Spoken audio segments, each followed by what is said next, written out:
Yeah, I do reference biopsy because if this is a systemic soft eosinophilic disorder, both the stomach and duodenum may have the stomach.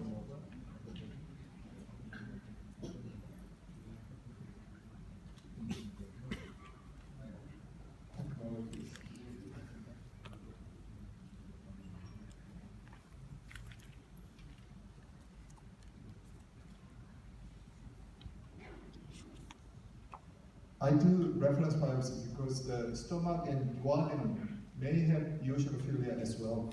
So this we call reference biopsy. The next one is infection. If we do infection, we need to know about the three types of infection. One is candida, second is virus. Lastly, the least but very important one is tuberculosis. I know in Vietnam the Lao is very prevalent. So those kind of disease is important. So number one is about, yes, I'm sure that most doctors here already experience like this in the esophagus. Sometimes even in the stomach is like this. Don't worry about which area you take biopsy. Any area is okay because the candida reside in the surface, which is mucosal level. So take biopsy in any part in the lesion, but you may want to ask your pathologist in your hospital, do they equipped PAS stain or other common silver stain? So I personally, I love periodic acid shift stain, so PA stain. So after I took biopsy, I always ask my pathologist to check it out, whether this is candida or not. PA system. And second, herpes simplex virus. Maybe here, most attendees, or at least one of your family members, experience herpes here. So in English we say cold sore. So cold sore usually begins with bullae or vesicle, but after for a while, the bullae must be exfoliated. So which means the upper part is gonna gone. Even the central part also exfoliated, it's been gone, except only the rim area. So when you see the patient has the bullae in your mouth or nose or any mouth areas, and if you're suspicious of the herpes simplex, please take a biopsy on the rim only, not in the center. On the contrary, cytomegalovirus is opposite. Cytomegalovirus is from the bottom, from the systemic level, vascular level, and then raise up at the circular mucosal level. So it makes usually big ulcer. It has a big ulcer, take biopsy in the deep area. So it's very two different situations. Sometimes we can see the mixed infection as well. Tuberculosis, as I mentioned, tuberculosis is located in the middle of esophagus. In English, we say this area is a TTP. Maybe some of doctors are not familiar with TTP. TTP stands for transthoracic plane. So suppose we just cut this, sorry, I'm going to speak a little bit, but you cut this level. So it's the T4 level and T5 level. So some 4 or 5, and then cut this area. This area called TTP. Why TTP is important? All the most valuable organs, all located, juxtaposed at the TTP level. Like the for esophagus, is that, I mean, if you go through the esophagoscopy, the roof is left bronchus, and bottom is the vertebral body, and left upper is aorta.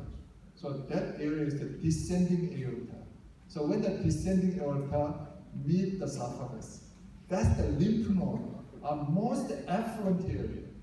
So if lymph node is affluent, the tuberculosis resides there. So tuberculosis is not easily, it's not common, but sometimes it's penetrate to the esophagus and then make this kind of big ulcer or mass or subepithelial mass. That's all typified as the esophageal tuberculosis. The location is quite important. Hang on, this is the most difficult part. Even for me, is the Barrett's esophagus is a very difficult area. But if you want to study about the Barrett's esophagus, you need to know two very important concepts. One is the EG junction, another is the Prague classification or criteria. This is mostly done through the doctors from Korea and Japan. We try our best to identify palisading vessel.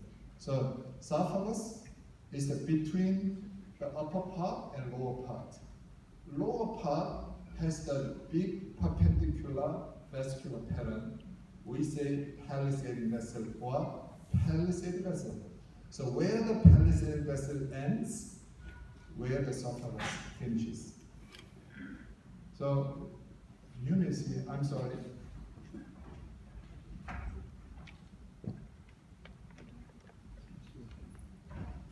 So I hope you can see those kind of things. This is the end of palisading vessel. If you cannot see the palisading vessel, this is the upper part, the most upper part of the stomach. Thank you. So this is the gastric fold. So gastric fold is up here. So until there, this is stomach. Until there, this is esophagus. So this is really important. But this is EG junction. This is about the Prague classification. I hope we all can practice Prague classification. Number one is this is all my case. So suppose if I see the patient like this is the photo from 백년다용 이즈코에. So if I see those kind of pattern, I can assume the patient situation is like this. So it's the same. I can imagine patients like this. If I can see this, I'm in the middle of the round table. So I have four landmarks. The first landmark we say, we say diaphragm nudge, pinch or pinch cock action. So this is the original diaphragm. So stomach is just here, but something happens, maybe obese or old age, and the fundus is going up, cardia is going up until here. So still this is part of stomach. But after that, the Barrett's mucosa may grow. If they grow in the 360-degree long, we say circumferential. And sometimes it is going up, further up, this is maximum. So those kind of two defines Barrett's esophagus. So I just say Barrett's esophagus has a M4C3. What does it mean by this? If I say M4C3 like this, maximally 4, but circumferential 3. So if it's maximally 4 and circumferential 3, the Western doctors practice serial biopsy protocol. If you ask me, Dr. Q, do you practice serial biopsy protocol? No, I don't practice serial biopsy protocol. Why? Most of my patients in my hospital back in Korea is 70 or 80 or 60, and many patients, they are taking antiplatelets or anticoagulant. And I dare not to perform 12 or 16 or 10 biopsies. And even, I don't think it's quite practical. Do you have any alternatives? Yes, I have alternatives. I remember a couple of years ago, Professor Kwak Chung-deok made a nationwide statistics about the reflux esophagitis. At that time, I still remember Professor Deok made a simple suggestion. If you ever meet the patient with reflux esophagitis, please consult them. Lie on your left when they are sleeping. Why? Because if they sleep right, its reflux is more enhanced. So that area is here. This photo is 12 to 3 o'clock or 0 to 3 o'clock. That area is the most reflux area. So suppose today or tomorrow you're gonna have the sapphoscope and then find that kind of lesion, but locate the 12 and 3. And even this is after the gastric fold. So this after upper endo gastric fold is almost 100%. And the right wall side is quite high. So if those are quite satisfied, this is maybe Barrett's esophagus. So I do like this. I follow Paris classification. I also follow like the 0 to A, 2B, and 2C types. And then I do biopsy. Yeah, of course you can use chromendoscopy or IE as well. If you ask me which is part of slide would be the most valuable one, I would say yes, this one. Please remember this. When we do esophageal biopsy, it's very difficult. You do biopsy, I bet it's usually slip down to the gastric wall or whatever, and the wrong biopsy, it may bother our pathologist. So don't do this. We do perpendicular biopsy, which is your biopsy faucet. Is this? It perpendicularly it lie against the esophageal wall by 90 degrees, and then you may have a little turn right or turn left, depends on your endoscopic situation, and then suction and biopsy, and then you're not gonna slip down to the stomach areas. So, okay, I'm gonna quickly finish my stomach area in the 3 diseases. Number 1 is the inflammation, more specifically atrophic gastritis. Why the documented atrophic gastritis in the body level or corpus level is important? Because the patient has the more atrophy on the corpus level or body level, a high chance to get cancer. So please pay attention to the atrophic or intestinal metaplasia on the body area. But is there only one type of intestinal metaplasia, like the Helicobacter pylori? No, I don't think so. There's another one saying autoimmune gastritis.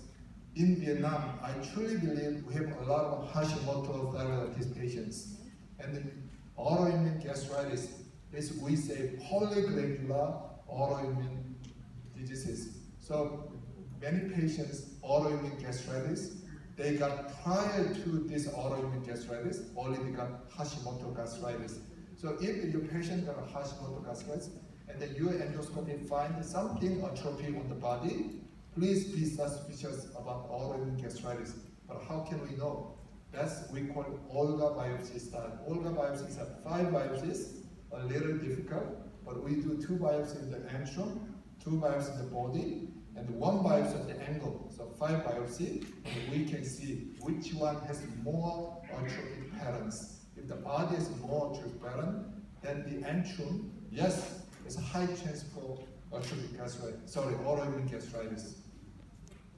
The pollen is very weird, but I do make it simple. 3 areas: fundus, body, and antrum. Fundus, hardness and malignancy. Even we got like some inherited disease like the familial adenomatous polyposis, but it's rarely found in cancer types. Hyperplastic in the body, it is big enough, yes, please cut. Sometimes we have malignant. But in the antrum level, wow, it's more serious. So please take extra attention to the lesion or polypoid lesion on the antrum. So antrum level is all the same? No, actually antrum is the adenoma on the antrum.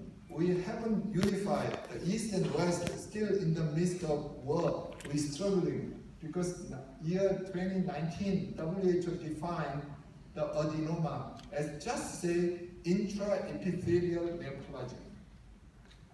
So they don't say about the Paris classification. Is it polypoid or flat or depressed? They don't say. So Western doctors say adenoma is different from dysplasia. But East doctor, like the Vietnam and Korea and Japan, we truly believe this is same. Because as long as our pathologists make a final diagnosis with the adenoma, tubular adenoma, with low or high-grade dysplasia. I think it's the same. The last one is about cancer or ulcerative lesion. Yeah, I think every day we see that lesion like this, maybe early stage cancer or advanced stage cancer. Where we biopsy? Don't bother your pathologist. We just randomly biopsy. Don't expect or anticipate our pathologist can give us correct diagnosis. Please pay attention to more and more and one more. How to kill this? This is thảo, Myanmar. This is tumor island. This is tumor island. We say tumor island. So when you see the tumor island, this is the cancer areas. So tumor island, so I do biopsy in 3 areas. One is tumor island and inner margin, not on the top and base. So base, inner margin, and tumor island has a high yield ratio about malignant cell. This is last, but very important. Lineage classification by Lawrence classification. The famous pathologist, Dr. Lauren, made this one as the diffuse type of gastric cancer in 60 or 70 years ago. I do respect his decision. It's very diffuse cancer, but the tumor cell, malignant cell, always located in the bottom. So if you take the biopsy on the mucosal level, you and your pathologist never be able to diagnose. So please dig out. The Western doctors say that more than 10 biopsies, maybe not practical, but you may have the jumbo biopsy process. If not, just dig. Don't worry about the perforation. No. And then sometimes, or I'd like to use the needle light, and after open by needle light, and open the door, and then using jumbo biopsy process, and take the big bunch of tissue, so that my pathologist may be satisfied about this.